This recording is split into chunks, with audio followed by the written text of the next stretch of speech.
दो विदुषी उपस्थित हैं, डॉक्टर उषा बनर्जी मैम और प्रोफेसर सीमा गुजराती वर्मा।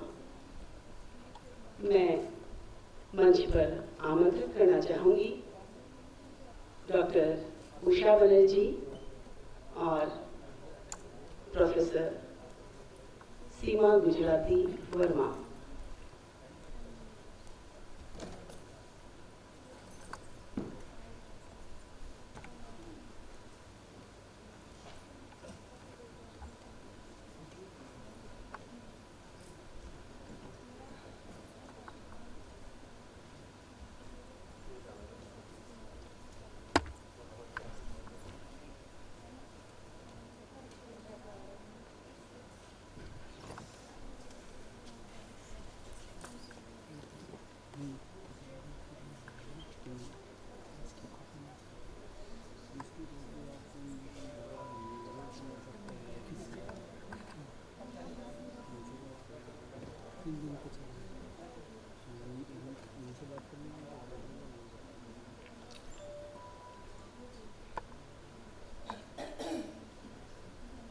इस सत्र की पहली वक्ता हैं डॉक्टर उषा बनर्जी। आप भातखंडे संगीत विश्वविद्यालय में एसोसिएट प्रोफेसर के पद पर कार्य कर चुकी हैं। अभी आप अवकाश प्राप्त हैं। आप भातखंडे संगीत विश्वविद्यालय में संगीत शास्त्र की शिक्षिका रही हैं। आप बहुचर्चित बहुप्रतिष्ठित कला वसुधा पत्रिका की, जो प्रदर्शन कला पर आधारित है, उस पत्रिका की संपादक हैं। कला वसुधा पत्रिका में विभिन्न क्षेत्रों पर कार्य किया जाता है, लिखित सामग्री उपलब्ध होती है, बहुत से विशेषांक निकलते रहते हैं, जैसे संस्मरण अंक, आल्हा अंक, ऐसे बहुत से लोकनाट्य अंक कला वसुधा के माध्यम से हमारे पास पहुंचता है। मैं रासलीला के संगीत परंपरा पर डॉक्टर उषा बनर्जी जी को आमंत्रित करती हूँ।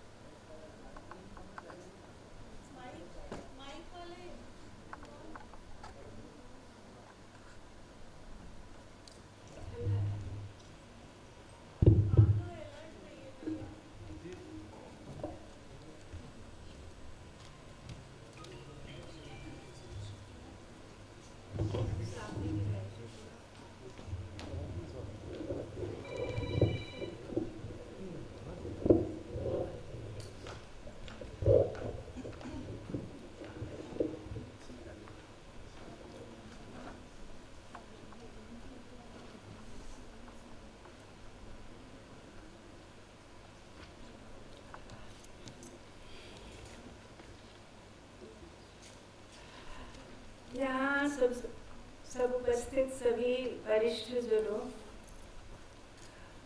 विद्वानों एवं शिक्षकगणों और शोधार्थी विद्यार्थियों, सभी के लिए मेरा यथोचित अभिवादन, नमस्कार। इससे पहले मैं, चूँकि ब्रज की रासलीला, ब्रज की रासलीला पर मैं कुछ कहने जा रही हूँ। ये विषय अपने आप में बहुत विस्तृत है, बहुत ही ज़्यादा गूढ़ विषय है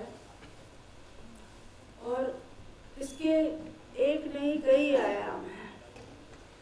इसलिए इसको यहाँ की इतनी कम समय सीमा में समेट पाना थोड़ा नहीं बहुत मुश्किल है। संक्षिप्त परिचय पर मैं इसका यहाँ पर दे सकूँगी। इसके लिए सबसे पहले मैं ब्रज के रास बिहारी ठाकुर का नमन करती हूँ। उसके बाद आप सभी के समक्ष इस परंपरा के बारे में कुछ संक्षिप्त शब्दों को रखती हूँ। ब्रज की रासलीला एक ऐसी लोक नाट्य विधा है जो कि काव्य, संगीत, नृत्य एवं अभिनय कला की लोक एवं शास्त्रीय दोनों धाराओं का संगम स्थल है। इस प्रयोग परंपरा का प्रमुख उद्देश्य कृष्ण के आध्यात्मिक स्वरूप की स्थापना करना है और प्रस्तुतिकरण का स्वरूप रसानाम समूह रासय के रूप में सभी के हृदय को साधारणीकृत करने में सक्षम भी है। इसे कोई पार्वती के लास्य नृत्य का अपभ्रंश रूप रास मानते हैं, तो कोई रसोवैसय की रसात्मक अभिव्यक्ति। इस विधा में सतोगुण की धरा पर माधुर्य का आस्वादन करने के लिए रसिक भक्तों ने अपनी तरह से योगदान दिया है। सात्विक रस का, मधुर रस का आस्वादन वो सात्विक धरा पर, रजोगुणी धरा पर नहीं, तमोगुणी धरा पर नहीं, सात्विक धरा पर चूंकि किया है, इसलिए श्रृंगार तो है, पर श्रृंगार का रंग है श्यामल। जिसमें श्यामल इसलिए क्योंकि उसमें अपेक्षाएं भी हैं, वैराग्य शायद उतना ना भी हो, परंतु जब हम सात्विक धरा पर प्रेम की अभिव्यक्ति और मधुर उपासना करते हैं, उसे उपासना के स्तर पर ले जाते हैं, तो वो श्रृंगार जो है वो उज्जवल रस के, उसका रंग उज्जवल हो जाता है और उसे ब्रज के रसिकों ने उज्जवल रस की का नाम दिया है। तो यहाँ पर ब्रज में सबसे बड़ी बात है कि रास लीला में श्रृंगारिक लीलाएं नहीं है, मधुरोपासना जो भी हो रही जहाँ भी है वो उज्जवल रस प्रधान है इस बात का, और इसका रति भाव है मधुरा भक्ति। मधुरा भक्ति जो है वो इसका रति भाव है। इस विधा में सतोगुण की तरह पर माधुर्य आस्वादन के लिए रसिक भक्तों ने अपनी तरह से योगदान दिया। तो शास्त्रीय संगीतज्ञों ने ध्रुपद धमाल गायकी से सजाया है, वहीं सुगम एवं लोक संगीत धरा ने भी अपनी तरह से इस विधा को समृद्ध किया है। इस परंपरा में बड़े बड़े साहित्य के कर्णधार कवियों ने कवियों की रसधार छूटी नहीं रही है, तो इसमें लोक गायकों की कोमल कांत पदावली की रसधारा भी प्रवाहित हुई है। यदि इसमें नृत्य की रास, हल्लीसक एवं कथक परंपरा में सम्मिश्रण का आभास होता है, तो ब्रज का लोक नृत्य भी उसी महत्व के साथ सम्मिलित है। संभवतः यह विधा शास्त्र और लोक दोनों के परिवेश को एक साथ लेकर दोनों ही प्रकार से सामाजिकों को रसास्वादन कराने में सक्षम है। ताकि यूँ कहे कि कृष्ण भक्ति रस की संगीत नाट्य परक रसाभिव्यक्ति ही रासलीला की प्रयोग परंपरा है, जिसमें कृष्ण भक्तों को दार्शनिकों को, संगीतज्ञों को, नर्तकों को, काव्य रसिकों को, नाट्य प्रेमियों को तथा लोकमानस को एक मंच पर अपनी अभिव्यक्ति से स्थापित किया गया है। अब ब्रज की रासलीला को एक लोकधर्मी संगीतमय लोकनाट्य की श्रेणी में गिना जाता है। इसका यह वर्तमान स्वरूप भक्तिकालीन धर्माचार्यों ने अपनी उपासना के लिए पुनर्गठित किया था तथा इसकी मूल परंपरा अत्यंत प्राचीन है। इस विधा का कालचक्र में लोक के शास्त्रीय और अन्य पुनः लोक विधा से रूप में वापस आकर के वंचित हो रही है। अब ये पहले शास्त्र विधा थी, फिर बाद में लोक विधा हुई। अब पुनः इसका 15वीं शताब्दी के बाद में फिर इसका जो है प्योर शास्त्र के साथ ही ये परंपरा को प्रस्तुत किया जाता था। और उसके बाद में धीरे धीरे इसमें लोक परंपरा भी जुड़ने लगे।